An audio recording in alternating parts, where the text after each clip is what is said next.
Why did I move here? I guess it was the weather.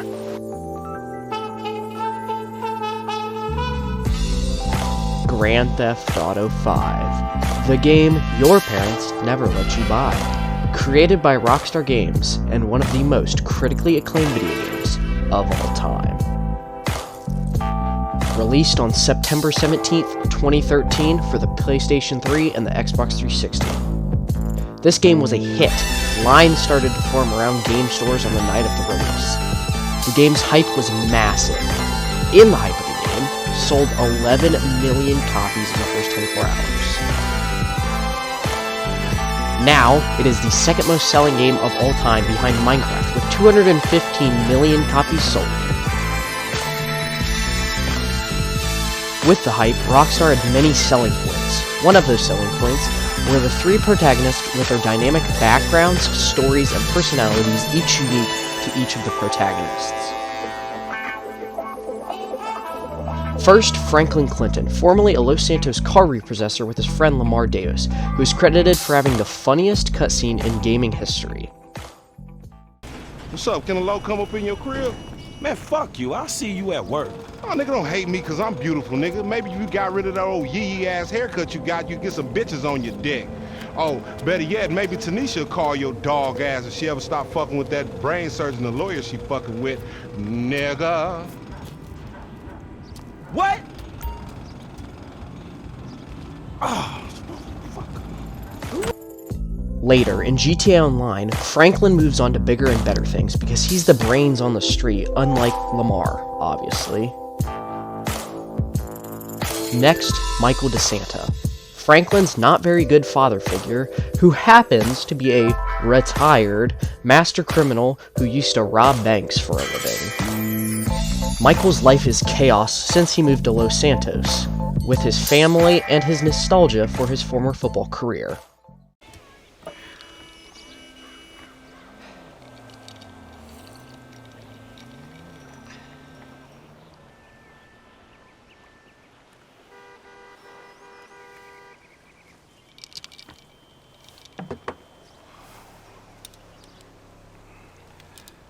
What do you want?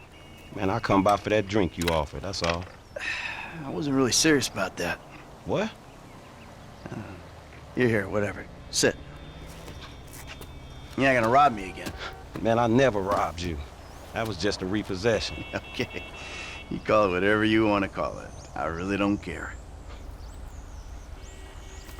What can I do for you? Shit, I just came by to see if there's something I can help you with. I see you doing well for yourself.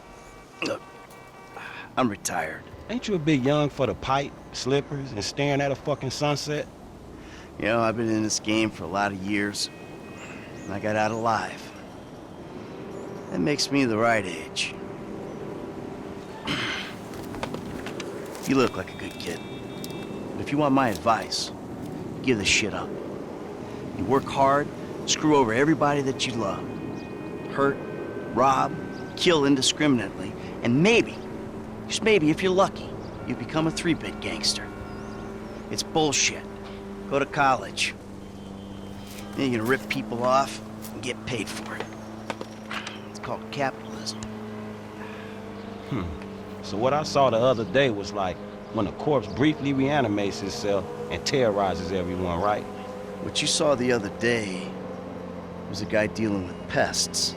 I guess I never saw myself as just a fucking pest. Well, and today's lesson's all about humility. Tomorrow we'll try a training montage. A training what? Nothing. I was just lost in an 80s movie fantasy. Yeah, I can see you spend a lot of time there. Yeah, as much as I can. So that's why you here in Vinewood then, right? Maybe I'm here because I'm just an idiot who thinks that imported palm trees are a good substitute for not really knowing what the fuck you're doing on this earth. Jesus, man. You a good time, you know that? I tell you what. Least I can do is buy you that beer.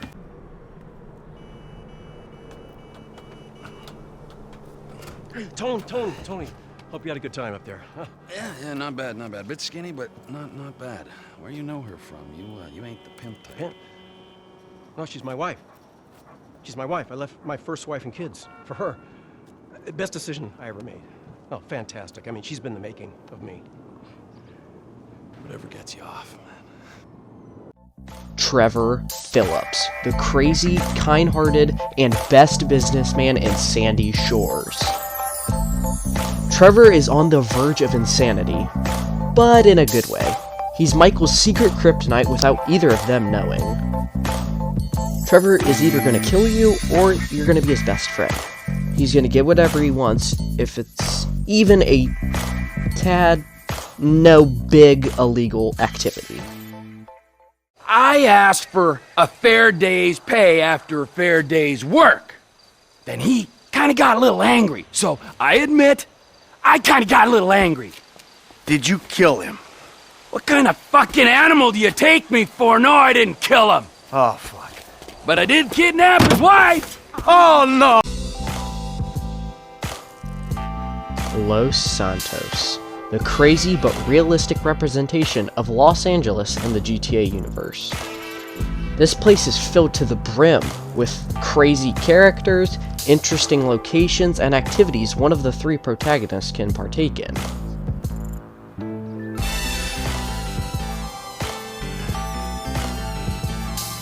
Los Santos is the perfect place for a gangster, a former retired criminal, and a downright lunatic to reside in, and that's why it is the perfect location for GTA 5 to be set in.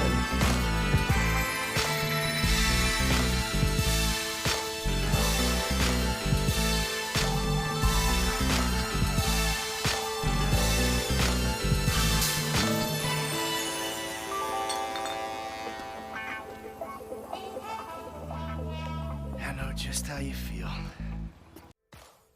As a teenager growing up in the 2020s, I relate to a lot of the video games I play, but GTA 5 and its characters have been the most relatable game I've ever played.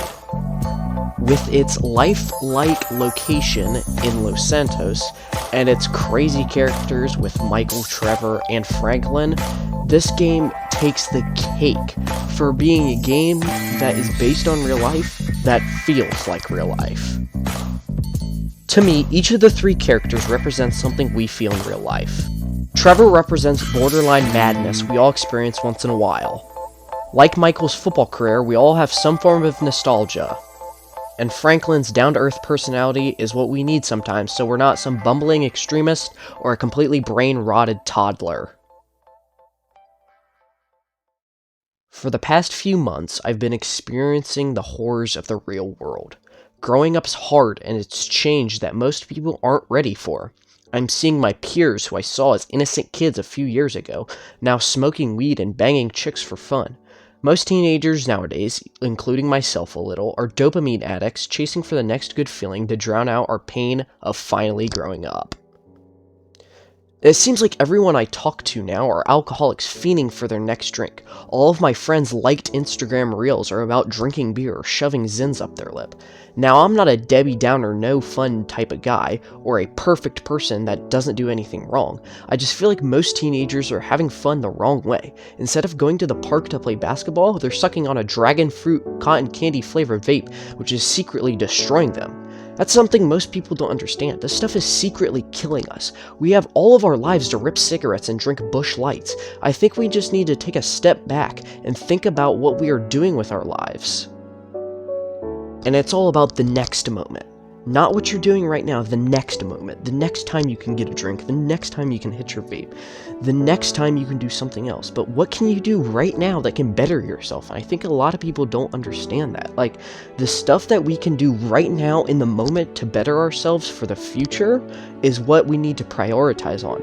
If we don't do the things right now that we need to do, there's not going to be a next moment for some of us. And it's all about the TikTok trends and the trendy thing to do, and it's what about everybody else is doing, not yourself. I think people need to take more responsibility about what they're doing and reflect back what they're doing, and if it was a good thing to do or if it was a bad thing to do. Because most people don't. They live in the moment, and the moments are bad for them. They're living for the moment, not for the future.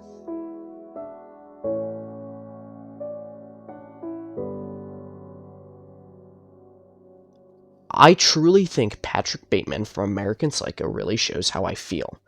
Besides the whole killing part, I don't want anybody to think I'm some psychopathic serial killer. But Patrick just wants to fit in, even if that means completely imitating someone, like Paul Allen or any other one of his associates. But sometimes his mask of sanity falls and he can't fit in anymore. For the last few months, I've been reading Can't Hurt Me by David Goggins. Now, Goggins is a very inspirational person, like very inspirational. This book has really showed me that we can go above and beyond just chasing dopamine. We can put our full effort into things if we want. Like this picture that I'm about to show shows it all. This is David Goggins before he was in the SEALs and before he went to Buds, and this was him after he went to the SEALs and Buds and developed a mind that he really could do whatever he wants and how he can shape his body and his mind into something unfreaking believable. These are some of my role models who I take inspiration and motivation from. I feel like good role models are something that is really important to teenagers and something we really need. I feel like there are too many bad role models and examples out there that most teenagers look up to and follow because they're trendy and cool and they start doing things that these bad role models are doing. Conor McGregor has a mentality that I fell in love with, locked in and ready to fight. But swagger and carried a personality that knew he was the swaggiest man in the room. He knew he could destroy you in the octagon and walk out in a $5 million suit. Once again, relating to GTA, the chaotic nature of this game is very accurate of the real world. I've found out that once you get older, life gets crazier, and the way that these characters interact with each other and the world is how I feel like I react to my life. The crazy radio stations, ants in your damn pants, it all makes sense, cause you eat peanut butter ice cream, you're gonna get diarrhea, and you're gonna have ants in your pants. mass killings, and everything else that makes this game great allow me to take small amounts of life advice from this game and implement it into my real life. I hope any of you are watching this video take a step back and think about your lives. Your actions, are they good, bad, or downright horrific?